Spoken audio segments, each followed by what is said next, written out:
பிஸ்மில்லாஹிர்ரஹ்மானிர்ரஹீம். அளவற்ற அருளாளன் நிகரற்ற அன்புடையோன் எல்லாம் வல்ல அல்லாஹ்வின் அருள் பெயர் கொண்டு துவங்குகிறேன். கருணையும் ஈடேற்றமும் நம் வாழ்வின் வழிகாட்டி தாஜுல் மதீனா சர்தாரே ஆலம் ஹதரத் கண்மணி முஹம்மது ரசூலுல்லாஹி ஸல்லல்லாஹு அலைஹி வஸல்லம் அன்னவர்கள் மீதும் அன்னவர்கள் தம் குடும்பத்தவர்கள் சஹாபாக்கள் தாபீகள் தபா தாபீகள் வலிமார்கள் நாதாக்கள் நல்லோர்கள் குறிப்பாக ஊரும் உலகமும் ஆழ்ந்து உறங்கிக் கொண்டிருக்கும் இத்தருணத்தில் தூக்கத்தை உதறி தள்ளிவிட்டு தூயோன் அல்லாஹுவை துதிப்பதற்காக வருகை தந்திருக்கிற கடந்த கால வாலிபர்களே, நிகழ்கால வாலிபர்களே, வருங்கால வாலிபர்களே, வல்ல ரப்புல் ஆலமீன் அவன் தன் மகத்தான பேரன்பிலும் பேரருளிலும் நம் யாவர்களையும் அங்கீகரித்து அருள்வாளிப்பானாக. அன்பு நிறைந்த பெருமக்களே, இமாம் அல் பைஹகி ரஹ்மத்துல்லாஹி அலைஹி அவர்கள் ஷுஅபுல் ஈமான் எனும் ஹதீஸ் நூலில் ஹதரத் இப்னுல் முபாரக் ரஹ்மத்துல்லாஹி அலைஹி அவர்களினுடைய ஒரு கூற்றினை ஞாபகப்படுத்துகிறார்கள்.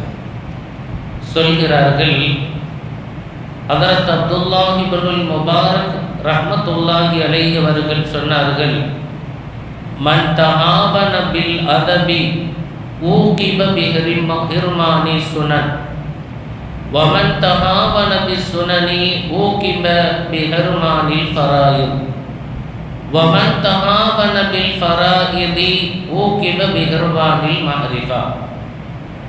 யார் நல்லொழுக்கத்தில் அலட்சியம் காட்டுகிறார்களோ அவர்கள் சுன்னத்துகளை இழக்கும் நிலைக்கு ஆளாகி விடுவார்கள். யார் நல்லொழுக்கத்தையும் ஒழுக்கத்தையும் விட்டுவிடுகிறார்களோ அவர்கள் சுன்னத்துகளை இழக்கும் நிலைக்கு ஆளாகிறார்கள். யார் சுன்னத்துகளில் அலட்சியம் செய்கிறார்களோ அவர்கள் கடமையான ஃபர்துகளை விட்டுவிடும் நிலைக்கு ஆளாகிறார்கள். யார் ஃபர்துகளையும் அலட்சியம் செய்கிறார்களோ அவர்கள் மஅரிஃபத் என்னும் அல்லாஹ்வை பற்றிய உண்மையான உளப்பூர்வமான அறிவை இழக்கும் நிலைக்கு ஆளாகி போய்விடுகிறார்கள் என்று சொல்கிறார்கள். அதாவது ஆரம்பத்தில் ஒரு மனிதனுக்கு இருக்க வேண்டியதே அதப் என்னும் நல்லொழுக்கம்.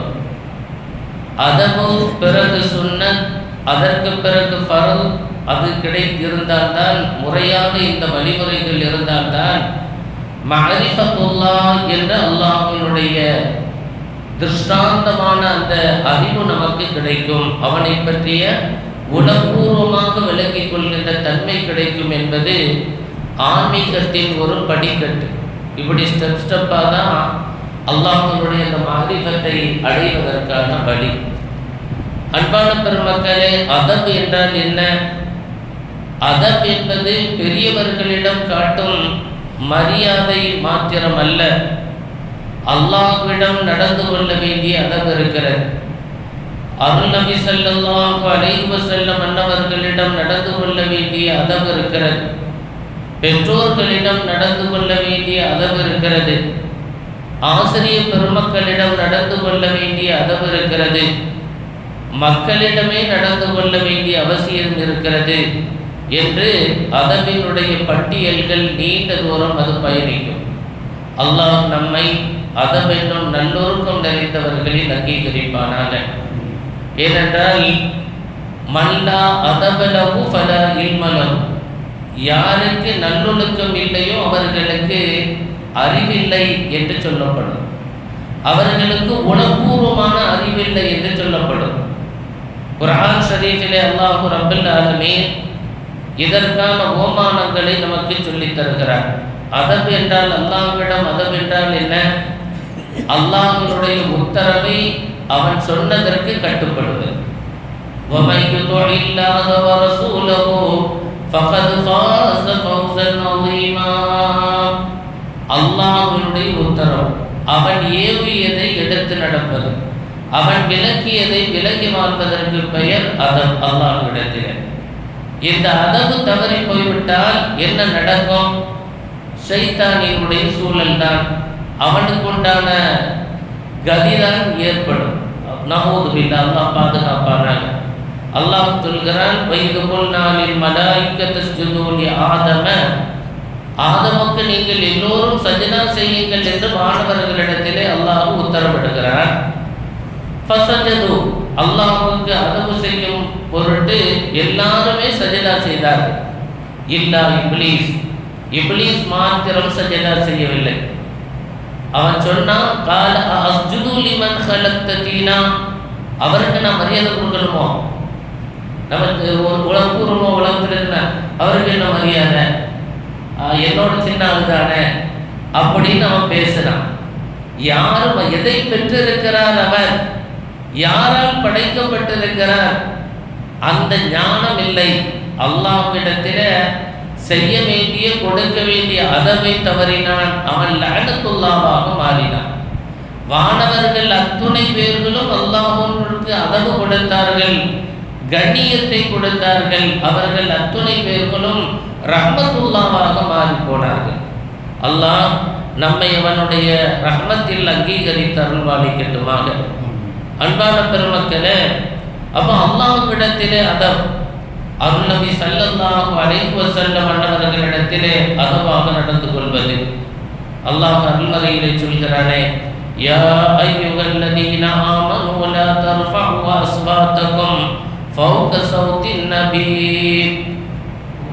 ஹஸரத் கண்மணி முஹம்மது ரசூலுல்லாஹி ஸல்லல்லாஹு அலைஹி வஸல்லம் அன்னவர்களது குரலுக்கு மேல் உங்களது குரலை உயர்த்தி விடாதீர்கள்.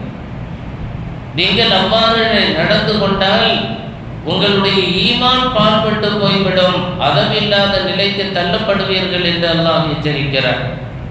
அறிவையும் அறிவை வழங்குபவர்களையும் மதிப்பது அதப் என்று நன்மக்கள் நமக்கு வியாக்கியானம் சொல்லித் தருவார்கள். சஹாபாக்கள் பெருமானாரிடம் அமரும் பொழுது, பேசும் பொழுது எப்படியெல்லாம் அதவை அவர்கள் பேணினார்கள். எனவேதான் அவர்கள் வரலாற்றிலே இன்றும் ஜொலித்துக் கொண்டே இருக்கிறார்கள். ஆமினா ரலியல்லாஹு அன்ஹா அவர்களது, அப்துல்லா அவர்களது மகன் என்று நினைத்தவர்கள் எல்லாம் இவர் அந்த மாதிரி ஒரு அவருக்கு இவருக்கு பிறந்தவங்க தானே நினைச்சவங்க எல்லாம் காஃபிராகி போய்விட்டார்கள். அல்லாஹ்வினுடைய ஹபீப் என்று நினைத்தவர்கள், முஹம்மது ரசூலுல்லாஹ் என்று பெருமானாருக்கு அதவை கொடுத்தவர்கள் எல்லாம் சஹாபாக்களாக மாறினார்கள். அல்லாஹ் நம்மை உண்மையை உளப்பூர்வமாக உணர்ந்து கொள்ளும் தௌஃபீக்கினை தருவானாக. அப்போ ஆரம்பத்தில் அதவு, அந்த அதவு இருந்து அதை தொடர்ந்து சுன்னத்து தானே அப்படின்னு விடுறது இருக்கிறத மிகப்பெரிய ஆபத்து என்று எச்சரிக்கிறார்கள். பெருமானாரை சொல்வார்கள், மன் ரகிப அன் சுன்னதி ஃபலைஸ மின்னி, யார் என்னுடைய சுன்னத்துகளை புறந்தள்ளி வாழ்கிறார்களோ அவர்கள் நம்மை சார்ந்தவர்களே அல்ல என்று எச்சரிக்கிறார்கள். அல்லாஹ் பாதுகாத்து அருள் பாலிப்பானாக. சுன்னத் என்றால் என்ன? வெறும் தாடி மாத்திரம் அதனுடைய வெளிப்புறம் அல்ல. சாப்பிடுவதில் அதவு இருக்கிறது, பேசுவதில் அதவு இருக்கிறது, தூங்குவதிலும் அதவு இருக்கிறது, பெற்றோர்களிடம் நடந்து கொள்ளும் முறைகளில் அதவு இருக்கிறது, அண்டை வீட்டாரிடம் நடந்து கொள்வதில் அதவு இருக்கிறது என்று இவைகளது பட்டியலும் நீண்டு கொண்டே செல்கிறது.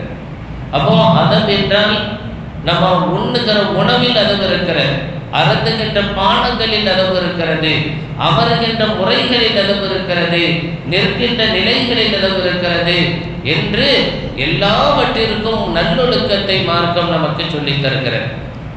சுன்னத்தை அலட்சியம் செய்தால் என்ன பாதிப்போ, ஃபர்தினுடைய காரியங்கள் தவறி போய்வதற்கான வாய்ப்பு இருக்கிறது.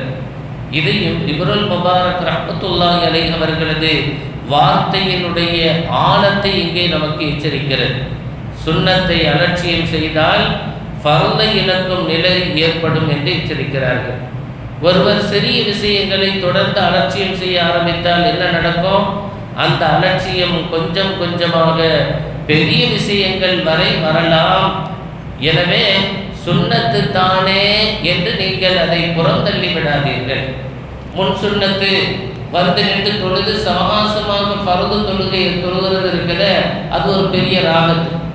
ஒரு நாள் முன் சுண்ணத்தை விடுவான், அப்புறம் பின் சுண்ணத்தை விடுவான், கடைசியில் தொழுகைக்கு லேட்டாக வருவான், அப்புறம் அந்த பருது தொழுகையை இழந்து போய்விடுவோம் என்று அந்த சுண்ணத்துகள் இழக்க இழக்க பருதையும் இழக்கின்ற நிலை ஏற்படும்.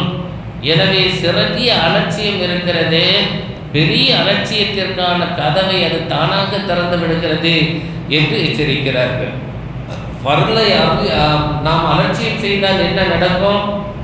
ஃபர்லுகளை நாம் அலட்சியம் செய்தால் நடைபெறுகிற நிகழ்வுகள் குறித்து அல்லாஹ் சொல்கிறார். கல்லா பல் ரான அலா குலூபிஹிம் மா கானூ யக்ஸிபூன். அவ்வாறல்ல, அவர்கள் செய்து கொண்டிருந்த செயல்கள் அவர்களது உள்ளங்களில் துருவாக படித்து போய்விட்டது. சின்னது சின்னது என்று விட்டு விட்டு விட்டு அதுதான் அவர்களினுடைய பெரிய பரலான காரியங்களை, அசலான காரியங்களை செய்யாமல் அது தள்ளிவிட்டது என்று அல்லாஹ் எச்சரிக்கிறார். பாவம் தொடர்ந்து செய்யப்படும் பொழுது உள்ளம் கடினமாகிறது. அதான் நேற்று செய்தமே, முந்தா நேற்று செய்தமே, என்ன அல்லாஹ் தண்டனையாக தந்தான், நம்ம பேசணும் ஏசணும் என்ன நடந்துட்டு அப்படின்னு சொல்லி உள்ள இருக்க என்ன செய்யும், ஒரு ஆடு கொண்டு ஒரு ரஃபு. அப்போ அந்த கடினம் இருக்கிறதே அது என்ன நிலைக்கு போயிடும் சொன்னால் இப்லீஸ் லஅனத்துல்லாஹ் மாதிரி கொண்டு போய் தள்ளிடும். நல்லதை ஏற்றுக்கொள்ளும் மனநிலை வராது. எவ்வளோ நல்லது சொன்னார் அதை பார்த்துக்கலாங்க அப்படின்னு என்ன செய்கிறோம், கொண்டு மேம்படி அந்த மாதிரி என்ன செய்கிறோமா தள்ளிவிடும் என்று எச்சரிக்கிறார்கள். பெருமானார் ஸல்லல்லாஹு அலைஹி வஸல்லம் அவர்களது நிகழ்வுகளில் ஒன்று, ஒரு கிராமவாசி வந்தார். பள்ளிவாசலுக்கு வருகை தந்தவர் பள்ளிவாசலுக்குள்ள நின்று சிறுநீர் கழிக்க ஆரம்பிச்சிட்டார். சஹாபாக்கள்லாம் சத்தம் போடுறாங்க, என்ன செய்யற, என்ன செய்றீங்க, என்ன நடக்குது அப்படின்னு சொல்லி சத்தம் போடுறாங்க, பிடிச்சி இழுக்கிறாங்க. பெருமானார் ஸல்லல்லாஹு அலைஹி வஸல்லம் ஹதீஸ் நமக்கு பிரபல்யமான ஹதீஸ். பெருமானார் ஸல்லல்லாஹு அலைஹி வஸல்லம் விடுங்க விடுங்க அப்படின்னு சொல்லி சமாதானப்படுத்துறாங்க. அவர் சிறுநீர் கழித்து முடித்ததற்கு பிறகு பெருமானார் ஸல்லல்லாஹு அலைஹி வஸல்லம் சஹாபிகளை கூப்பிட்டு கொஞ்சம் தயவு செய்து அந்த இடத்த நம்ம சுத்தம் செய்து விட்டுருவோம்னு சொல்லிட்டு அதை சுத்தம் செய்தார். பிறகு அந்த மனிதரை அழைத்து பெருமானார் ஸல்லல்லாஹு அலைஹி வஸல்லம் மென்மையாக விளக்கம் கொடுத்தார். பாப்பா, என்ன நீங்கள் வேலை செஞ்சீங்க, இது பள்ளிவாசல், இது பள்ளிவாசல் இல்லையா, அல்லாஹ்வுடைய இல்லம் இது, இதில் போய் நம்ம இப்படி அசிங்கம் செய்தா அது முறையாக இருக்குமா, பார்த்து நீ செய்யக்கூடாதா அப்படின்னு சொல்லி பெருமானார் ஸல்லல்லாஹு அலைஹி வஸல்லம் மிருதுவாக சொன்னான், தன்மையாக சொன்னான். தடப்புட்டன்னா அவர் என்ன அப்படித்தாங்க செய்ய வேண்டுவார். கொஞ்சம் கூப்பிட்டு மெதுவாக, பாப்பா இதெல்லாம் செய்யக்கூடாதுமா, என்ன செய்தீங்க அப்படின்னு சொன்னான். அப்படியே எங்கக்கா தப்பாக செய்துட்டனோ அப்படின்னு சொல்லி அவரை உணர்ந்து கொள்வதற்கான வாய்ப்பு இருக்கு. தவறை ஒரு மனிதர் அவர் திருத்தி கொள்வதற்கு இருக்கிறதே கொஞ்சம் மென்மையாக சொல்றது இருக்கிற, அதை நம்மை பற்றி அவருக்கு ஒரு கண்ணியத்தை சொல்லுவோம். மனசை என்ன தங்கமான ஆள், இவ்வளோ அழகாக சொன்னார், தனியாக கூப்பிட்டு எதை சொன்னார் அப்படின்னு சொல்லி நம்மை பற்றிய ஒரு கண்ணியம் அவர் உள்ளத்தில் நம்ம ஒரு பெரிய ஹீரோ மாதிரி வந்துருவோம். அதைத்தான் பெருமானார் ஸல்லல்லாஹு அலைஹி வஸல்லம் சம்பாதிச்சார். பெருமானார் இன்று உலகத்தின் ஹீரோவாக ஜொலிப்பதற்கு பெருமானார் அந்த அணுகுமுறை காரணம். பெருமானாரே சொல்வார்கள், இன்ன ரிஃப்க லா யகூனு ஃபீ ஷைஇன் இல்லா ஸானஹு. நீங்கள் கொஞ்சம் சாஃப்டான தன்மையில் நடந்து கொண்டால் அது அந்த காரியத்துக்கு அழகு சேர்க்கும். எந்த விஷயத்திலே ஆனாலும் சரிதான், அப்படி நீங்கள் மெதுவாக நடந்தால் அந்த காரியத்திற்கு அது அழகை ஏற்படுத்தும். வலா யுன்ஸஹு மின் ஷைஇன் இல்லா ஷானு. எந்த விஷயத்தில் மென்மை இல்லாமல் கடினம் இருக்கிறதோ அது அந்த விஷயத்தை அசிங்கப்படுத்திவிடும் என்று கண்மணி முஹம்மது ரசூலுல்லாஹி ஸல்லல்லாஹு அலைஹி வஸல்லம் அவர்கள் சொல்வார்கள். ஞானவான்கள் இதற்கான ஒரு சிறிய உதாரணத்தை சொல்வார்கள். ஒரு மரத்தை நாம் நினைத்து பார்ப்போம். அதம் என்பது அதுதான் அசலான வேர், சுன்னத் என்பது அந்த மரத்தின் கிளைகள், ஃபர்து என்பது அந்த மரத்தினுடைய கனிகள் பழங்களாக இருக்கிறது. அதன் இனிமைதான் அல்லாஹ்வுடைய மஅரிஃபத் என்னும் ஞானமாக இருக்கிறது. வல்ல ரப்பல் ஆலமீன் உள்ளதை உளப்பூர்வமாக உணர்ந்து கொண்டு அதபு விஷயத்தை நாம் சரி செய்வதற்கு தௌஃபீக் செய்து அருள்பாலிப்பானாக. அதன் விளைவாக சுன்னத்தை உறுப்பிக்கும், அதன் வழியாக சுன்னத்தின் மூலமாக ஃபர்துகளை உறுதியாக நிறைவேற்றுவதற்கும், ஃபர்துகளின் மூலம் அல்லாஹ்வின் நெருக்கத்தையும் மஅரிஃபத்தையும் பெறுவதற்கும் முயற்சி செய்வோம். அல்லாஹ் தௌஃபீக் செய்து அருள்பாலிப்பானாக. ஸல்லல்லாஹு அலா முஹம்மது ஸல்லல்லாஹு அலைஹி வஸல்லம், ஸல்லல்லாஹு அலா முஹம்மது ஸல்லல்லாஹு அலைஹி வஸல்லம், ஸல்லல்லாஹு அலா முஹம்மது. யா ரப்பி ஸல்லி அலைஹி